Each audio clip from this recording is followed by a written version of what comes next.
ወቅቱ የመኸር ወቅት እንደመሆኑ የመደመር መንግስት የግብርና ተኮር ጊዜውን በማቀናጀት አርሶ አደሩን በግብዓቶች በዘመናዊ አሰራሮችና ባለሙያ ድጋፍ ጭምር በማገዝ ላይ ይገኛል። በዚህ አጠቃላይ ሀገራዊ ልማት ምዕራፍ ውስጥ ግንባር ቀደም ሚና በመጫወት ላይ ከሚገኙ አርሶ አደሮች መካከል ወጣት ቶፊቅ ናስር አንዱ ነው። በማዕከላዊ ኢትዮጵያ ክልል በጉራጌ ዞን በአበሽጌ ወረዳ የሚኖረው ይህ ወጣት አርሶ አደር ወቅቱ የመኸር እርሻ ወቅት እንደመሆኑ መጠን ማሳውን በላቡ እያለማ ለተሻለ ምርት በርትቶ በመስራት ላይ ይገኛል። ትራክተር ከመጣ በኋላ በአመት በቆሎ እንዘራለን፣ ጤፍ እንዘራለን።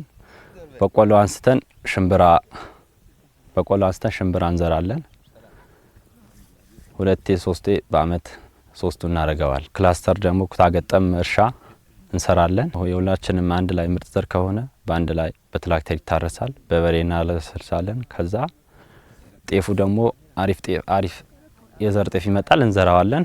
ከዛ ለውጣለው። ምንም መሬት ጾም እንዳያድር በሚል ሀገራዊ እሳቤ በመደመር መንግስት እየተመራ ያለው የግብርና ተኮር የልማት እንቅስቃሴ ተጠናክሮ መቀጠሉ የሀገሪቱ የግብርና ስራዎች ያሳያሉ። አርሶ አደሩን ከግብርና ባለሙያዎች ጋር በማቀናጀት ማሳውን በዘመናዊ አሰራርና በግብዓት በማልማት ውጤቶች እየተገኙ ነው። እኔ ማርሰው 3 ሄክታር መሬት ነው የምጠብቀው። እስከ 50 ኩንታል እስከ 45 ኩንታል ነው የምጠብቀው። እኔ ያለሁት ማዳበሪያ በአግባቡ እናወጣለን እና ጤፍ ደግሞ የሄክታር 40 ኪሎ 30 ኪሎ እንዘራለን።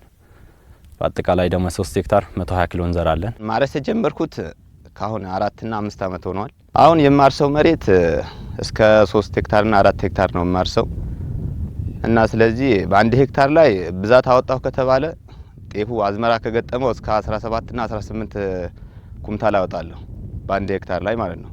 በመኸር ወቅት የሚመዘገቡ ውጤቶች ዘለቄታ እንዲኖራቸው የሚያስችል በቂ ግብዓት አቅርቦት በመኖሩ ውጤታማና የተሳካ የእርሻ ስራ እየተከናወነ ስለመገኘቱ ያነሳሉ ወጣት አርሶ አደሮች። ከዚህ በፊት በቆሎ ዝርያ ተብሎ አልነበረም፣ ጤፍ ምርጥ ዘር ተብሎ የሚመጣ ነገር አልነበረም እና ብዙ ቦለቄም አለ፣ ሽምብራም አለ፣ ብዙ አይነት ዘር ማለት ስንዴም አለ። የመንግስት አስተዋጽኦ ያደረገልን በጣም ምርጥ ነው። እኛ ባደረግነው ያው በትራክተር ብለን ትራክተር አላጣንን እና መዳበራ ብለን መዳበራ አላጣንን።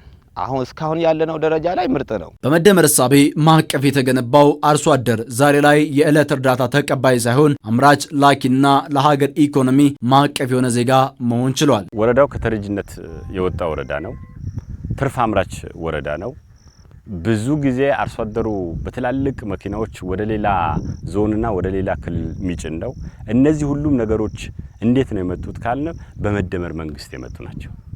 እኛም ጉልበታችንም ዕውቀታችንም ሁሉም ነገር በመደመር እሳቤ ውስጥ አስገብተን በዛ እሳቤ ተንቀሳቅሰን የመጡ ነገሮች ናቸው። ይሄ ስለመሆኑ ደግሞ በአጠቃላይ በአርሶ አደሩ ኑሮ ላይ በተቀየረው ላይ ዛሬ በመናየው በማሳው ላይ ቤቱና ደጁ ስንገባ በመናያቸው ነገሮች ምስክርነት እየሰጡ ስለሆነ በአርሶ አደሩና በወረዳችን ትልቅ ለውጥ እያመጣ ያለበት ሁኔታ አለ።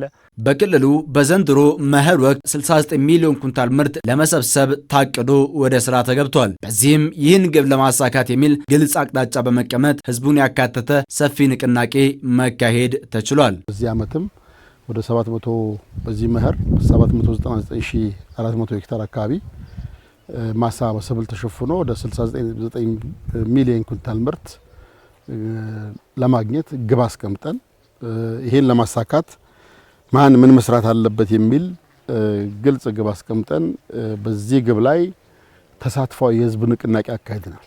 እንግዲህ ህዝብ የተሳተፈበት ስራ ሁሉ ውጤታማ ነው። ህዝብ የተሳተፈበት ስራ ሁሉ የህዝብ ጠቃሚነት ያረጋግጣል። ይሄ ደግሞ ሲመጣ ዘላቂነት ይረጋግጣል ማለት ነው። የአንድ ወቅት ስራ አይሆንም። የአየር ንብረት ለውጡን ፈርቶ በሱ ተደነጋግሮ መቆም ሳይሆን እርጥበት በጣለበት ቦታ ፈጥኖ ይሄ እንዲሰራ ያው የንቅናቄያችን አካል አድርገን የገባ ነው። በዚህ እንግዲህ ሁሉም አካባቢ ጥረቶች እየተደረጉ ነው ያሉት።